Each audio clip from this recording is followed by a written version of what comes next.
జగన్, జై జై జగన్, జోహార్ వైఎస్ఆర్.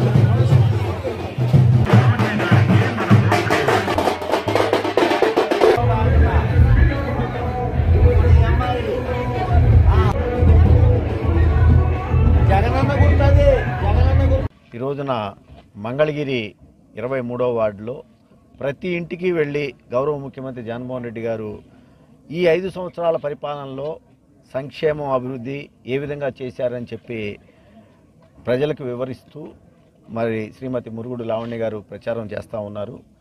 ప్రజలు వాళ్ళంతా వాళ్ళే స్వచ్ఛందంగా చెబుతూ ఉన్నారు. అయ్యా నిన్ననే గౌరవ ముఖ్యమంత్రి జగన్మోహన్ రెడ్డి గారి ఈ చేనేత సదస్సులో మేము విన్నాము. 1,20,000 సుమారుగా ఇళ్ళు మన మంగళగిరి నియోజకవర్గంలో ఉంటే 1,02,000 1,03,000 ఇళ్లకి నవరత్నాల పథకాల ద్వారా సుమారు 16-17 కోట్ల రూపాయలు సంక్షేమ రూపంలో అందినాయి. అదేవిధంగా అభివృద్ధి పూర్తి స్థాయిలో మంగళగిరిలో జరిగింది. మీరు 2014లో మీకు 2019లో ఏ విధంగా అయితే ఈ వార్డు నుంచి భారీ మెజార్టీ మేము ఇచ్చామో అంతకు మించి శ్రీమతి మురుగుడు లావణ్య గారికి లోకల్ అయినటువంటి మురుగుడు లావణ్య గారికి మేము అండగా నిలబడతాము.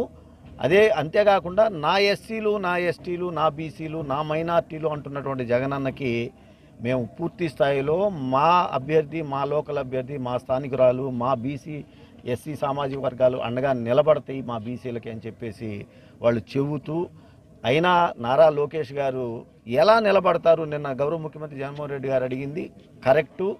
ఒక బీసీ అభ్యర్థి మీద నిలబడటానికి అసలు ఆయన కనీసం మనసుందా అంటే బీసీలు ఎవరూ కూడా రాజ్యాధికారానికి పనికిరారు.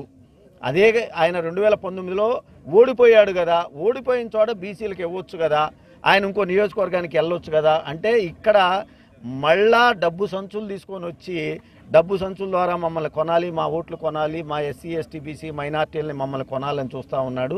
మేము మళ్ళా మరొకసారి శాశ్వతంగా రాజకీయాలకి నుంచి ఈ రాష్ట్రం నుంచి తెలుగుదేశాన్ని, నారా లోకేష్ని రాజకీయాల్లో లేకుండా చేయటానికి ఇవాళ దేవుడు మాకు లావణ్య రూపంలో మా స్థానికురాలు, మా బీసీ మహిళా సోదరికి జగనన్న ఇవ్వటం అనే దాన్ని మేము అందిపుచ్చుకొని ఖచ్చితంగా మేమందరం కూడా శాసనసభకి మురుగుడు లావణ్య గారిని మంగళగిరి నుంచి ఎన్నుకుంటాము. అదేవిధంగా గుంటూరు పార్లమెంట్ నుంచి శ్రీ కిలారి వెంకటరోసయ్య గారిని మేము పార్లమెంటు సభ్యుడిగా పంపిస్తామని చెప్పి చెబుతా ఉన్నారని చెప్పి సందర్భంగా తెలియజేసుకుంటూ స్థానికంగా ఉన్న అందరం కూడా కలిసి ఏకమై జగనన్నకి అండగా నిలబడటానికి మంగళగిరి నారా లోకేష్ని శాశ్వతంగా రాజకీయాల నుంచి దూరం చేయడానికి కంకణం కట్టుకుందని ఈ సందర్భంగా తెలియజేసుకుంటాం.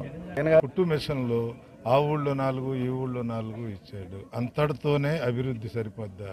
పథకాలు అయ్యి 29 ఇవాళ అర్హులైనటువంటి ప్రతి ఒక్కళ్ళకు కూడా జగన్మోహన్ రెడ్డి గారు పథకాలు ఇస్తున్నాడు. పథకం అంటే అది, అంతేగాని నలుగురికో ముగ్గురు ఇచ్చి మేము 20 చేసాం 30 చేసామని చెప్పుకునేటటువంటి అది పథకాలు కాదు, ప్రజల అవసరాలు తీరేవి కూడా కాదు. అర్థం చేసుకోవాలి. వందలాది మంది వైఎస్ఆర్సీపీ కార్యకర్తలు, అభిమానులు ఇంటింటికి వెళ్తుంటే ఏదైతే నవరత్నాల పథకాల ద్వారా ఈ రాష్ట్ర ప్రజలు పేద వర్గాల అభివృద్ధి కోసం ఈ 5 సంవత్సరాల్లో సుపరిపాలన అందించారో గౌరవ ముఖ్యమంత్రి వైఎస్ జగన్మోహన్ రెడ్డి గారు స్పష్టంగా ప్రజల ముఖాలలో కనిపిస్తుంది. ఆ పథకాల ద్వారా తన కుటుంబం ఏ విధంగా కష్టాల నుంచి గట్టెక్కిందనేది. అందుకనే మంగళగిరి నియోజకవర్గంలో బీసీ మహిళ అయిన లావణ్య అత్యధిక మెజార్టీతో గెలవబోతుంది. ప్రజల అభిమానం ఉందనేది చాలా స్పష్టంగా అర్థమవుతుంది. ప్రచారం చేస్తున్నామండి. అందరూ కూడా జగనన్నకి సపోర్ట్గా మేము ఉంటామని చెప్తున్నారు. అలాగే చిన్న సమస్యలు కూడా చెప్పారు. ఇక్కడ కమ్యూనిటీ హాల్ ఒకటి ఉంటే బాగుంటుందని మా దృష్టికి వచ్చింది. మరి ఆర్కే గారి సలహాలు కూడా తీసుకొని కమ్యూనిటీ హాల్ ఏర్పాటు చేసేటట్టుగా మేము గెలిచిన తర్వాత ముందు ఫస్ట్ అది చూస్తాము. అలాగే ఇక్కడ లైబ్రరీ కూడా కొంచెం డెవలప్మెంట్ చేస్తే బాగుంటుంది అని మా దృష్టికి వచ్చింది. దాన్ని కూడా ఖచ్చితంగా డెవలప్ చేస్తాము. అలాగే ఇంకా జగనన్నని మీద అభిమానంతో అందరూ కూడా